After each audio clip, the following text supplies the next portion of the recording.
Thank you very much, Tim. I think we could have actually been tempted by a second verse. The National Disability Insurance Scheme is about investing in people with a disability and their families so that they can reach their full potential, so there can be a taking of account of the randomness of disability and, to some extent, the randomness of assistance that follows. Few people have campaigned longer and harder for the rights of people with a disability and for an NDIS than our first speaker at this Sydney rally, Mr. Dougie Herd. We have asked Dougie to explain why all Australians should get behind the NDIS.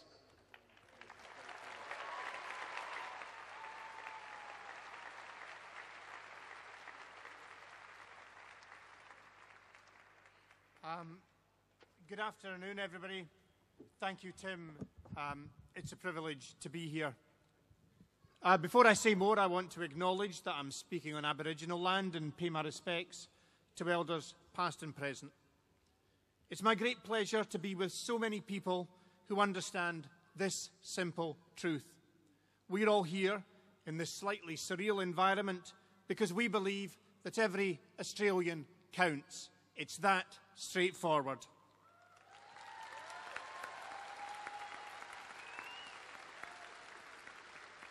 Prime Minister and Premier, it's excellent to see both of you here with so many representatives of the federal and state parliaments. We're encouraged by your participation today. We're hopeful. We might even be developing an expectation that this will be the day when you make it real.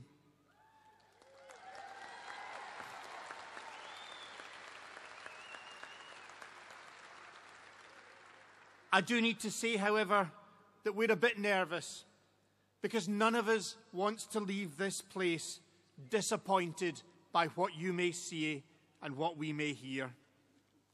We understand that being Prime Minister or Premier involves political pressure, but I cannot tell you a lie, we are here to add more. We want to go home today believing that we're heading urgently and irrevocably towards the delivery phase of the NDIS because we heard our national and state leaders make commitments attached to some big numbers and some definite dates. So let me say what I came here to say, then quickly get out of your way. I believe that Australia needs a national disability insurance scheme. I think we're all here because every one of us believes the same thing. And we know that right now in every state capital, thousands more people with disability, family members, friends and supporters are gathered together to assert their shared belief that Australia needs a national disability insurance scheme.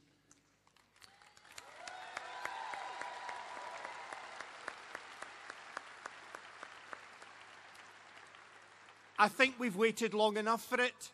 I think we need it now.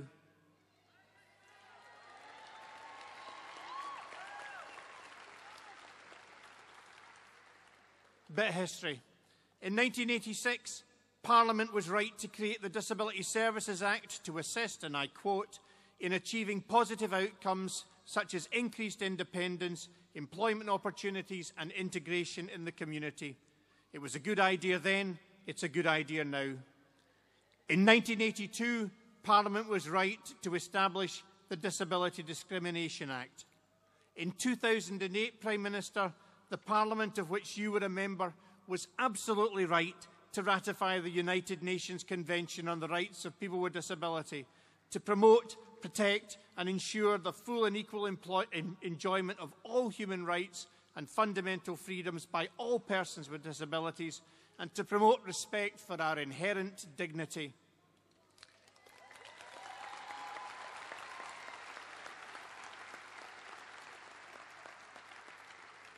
Here in New South Wales, it was not only right, but a defining moment when Minister Della Bosca led government thinking, departmental action and community awareness to introduce what we now know as Stronger Together, the 10-year strategy for investing in the lives of people with disability and their families.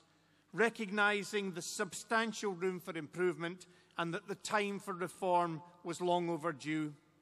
And can I digress for a moment just to say this, that the bipartisan approach to Stronger Together, shown here in New South Wales, shows what can be done when the political will of a parliament settles on the right way forward. 2 years ago, Premier Keneally didn't have to commit to stage 2 of Stronger Together. And my guess is that some people in our caucus thought or said, haven't we done disability? And Premier O'Farrell, then leader of the state opposition, didn't have to say, on this matter, we agree with Christina. My guess is that some people cautioned him against making any public commitments until they got inside and looked at the books. But the fact that Christina Keneally and Barry O'Farrell stood together on a stage not long before that state election to commit governments they might lead to the necessary investment in the lives of people with disability and their families remains to this day among their finest achievements, in my humble opinion.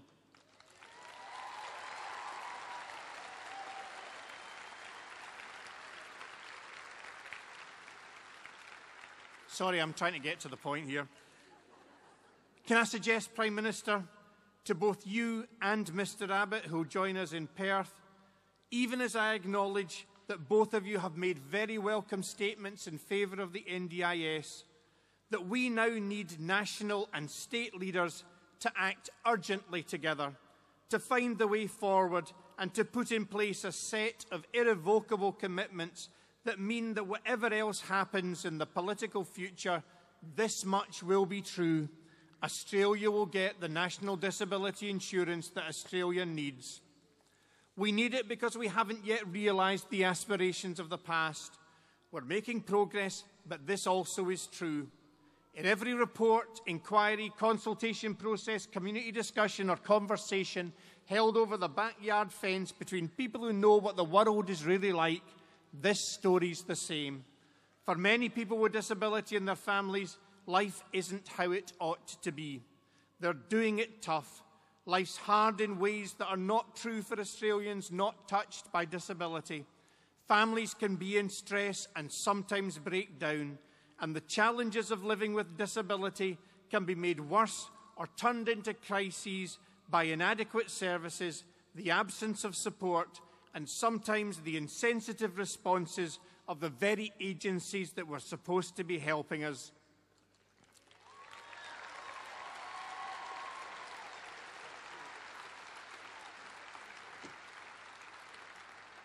We know that the lives of people with disability and their families need not be this way. We know that with the right investment of public money, we can build better lives for people with disability and their families. And the genius of this scheme is that over time it produces a net gain for the Australian economy. It helps turn the sometimes passive recipients of traditional and outmoded forms of care into the autonomous authors of their own destinies, contributing to society, giving as well as receiving, just like everybody else. And the irony here, the one that ought to drive everyone, is that over time, the expensive option is to do nothing, to not introduce the NDIS. But we need to act together. We need to commit to change, and we need our political leaders to demonstrate that they understand the necessity of making this change by making it now.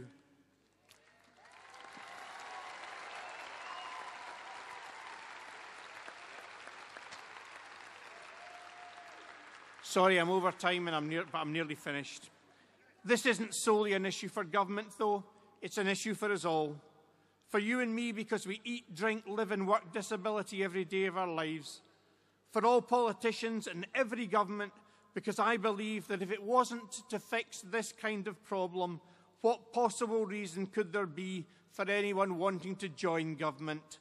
And much more importantly, this is an issue for society as a whole.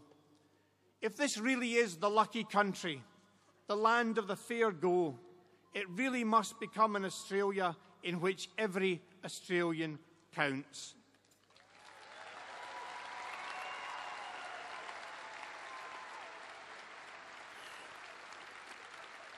Which brings me almost to the end.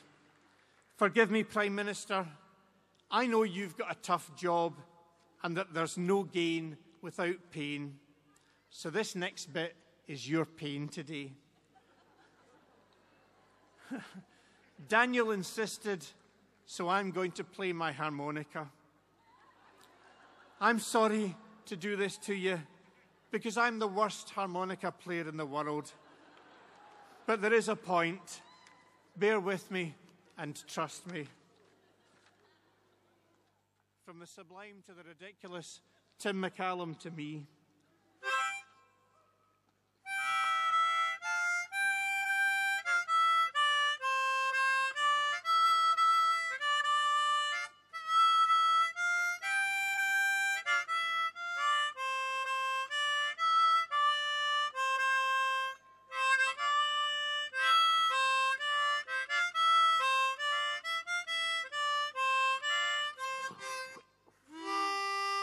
Missed it.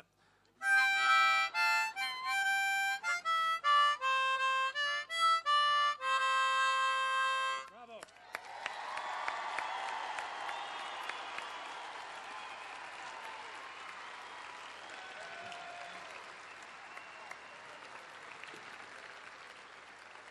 Do not encourage me.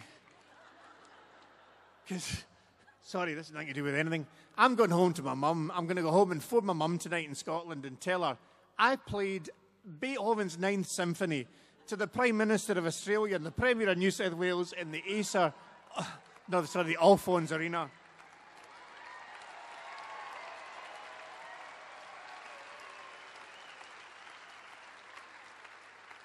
There is a point. 1 minute and I'm finished.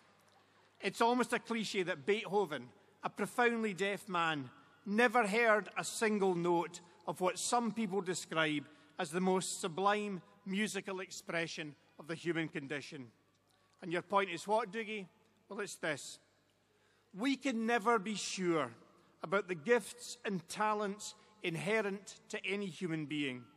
And when it comes to people with disability, prejudice and stereotypes often stop us seeing what lies within. We'll never know if there's an Australian with disability who has it within herself to rise to greatness in her own way, like the dead German did, unless we act together to create the circumstances in which every one of us can believe that all things may indeed be possible, that no dream is unimaginable, and no person must ever be held back, held down, or told that the everyday, the ordinary, as well as the extraordinary stuff of life will be denied to them simply because they have a disability or need our support. This is not just about dollars. It never has been, although I'm not completely naive. I know that when it comes to a decent life, money's up there with oxygen, food and water. But in the final analysis, for me, this is about common human decency.